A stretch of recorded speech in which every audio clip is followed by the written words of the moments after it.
Our next performer is representing the Filipino community. And indeed, she was Imelda Marcos's foot double during the coup in the 1980s in that country. She's indeed Stuyvesant Town's own motivational speaker.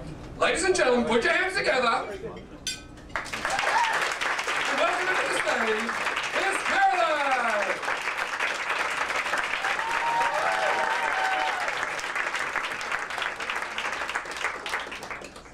Hello, everybody. Can you see me okay? I just want to make sure that you can see me. I feel like as an Asian American performer, sometimes I'm invisible. I mean, you know, like, do you know what the inside of a hospital looks like, right? I mean, can you even imagine a hospital without Asian people? No. Yeah, no, I don't even know where they'd get the nurses. So, you know, there's like 57 seasons of ER and not a single Asian person on there, right? And I'm thinking, man, I could play a nurse, no problem. And then I'm thinking, you know, it goes on and on. There's Sneakers, right? So this is a thriller about a ragtag group of computer spies led by Robert Redford, okay, because that's what we think of with computer whizzes, right? There's Swordfish, right? The ingenious bank heist. We need the greatest computer hacker in the world, played by Hugh Jackman, okay? And then we've got Transformers, right? The whole world is being taken over by these giant robots, and we need to assemble the best scientists and engineers all in one room together to help us out.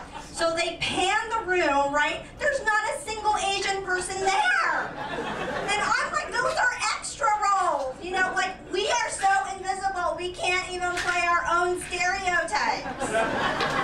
So, you know, I was so excited that Battle Hymn of the Tiger Mother, right, was a bestseller, because I'm like, yes, you know, they're going to make that into a movie. But you know the role of the crazy Chinese mother is going to go to Gwyneth Paltrow, right, as a stretch part, right? Because why does Hollywood do this? You know, I mean, Hugh Jackman, Robert Redford, seriously, let me just tell you something. If they were representative of who we would find in the computer lab, there would not be a scarcity of women in science, engineering, and math, right? We would just totally cure, right? Exactly. Yes. That is my theory right there. I was thinking to myself, this is how we get more girls in the subject. We will have a hot guys of science calendar, right? So in January, we could feature. Yeah, okay, so that's where my plan kind of breaks down. Yeah. Because the thing is that we all like beautiful people, okay? This is true on both sides. And I used to work in human resources, hiring people for jobs, so I know for a fact that we prefer beautiful people, okay? It is not a coincidence that the unemployment rate skyrocketed as the country got older and fatter on average. Okay, think about that for a second. You know, we worry too much about things like racial discrimination and gender discrimination, and really, if you think about it, I know for a fact that Halle Berry and Beyonce and Rihanna could totally get hired at any company I ever recruited for, let me tell you. Okay, because that's what we prefer. Now, I do have some advice, because as Nimmer said, I am the resident motivational speaker of the Lower East Side. I do have some advice for the aesthetically challenged job seekers. There is so much bad job search out there that really, if you can just show a little bit of common sense, you can break through the noise. Let me give you an example, okay, of what I've seen in the field, which is just insane. You know you're not going to get a job when there is fruit on your resume. Yes. I had someone send me a resume with a full-size picture of a banana on it with the tagline, "I'm ripening." Okay, yeah, you're not getting the job. Next. And then I had this guy come in, and yes, exactly, bananas.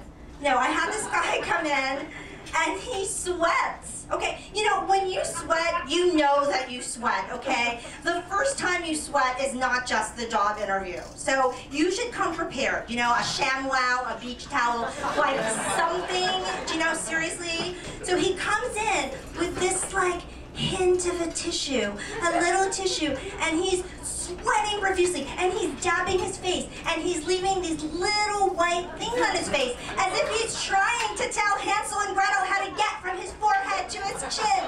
Okay, sorry, no, you're not getting the job either, right? And then finally, it's like, why can't you just admit you made a mistake, right? I had this woman sitting across from me, and she's like, do you mind if I take some notes?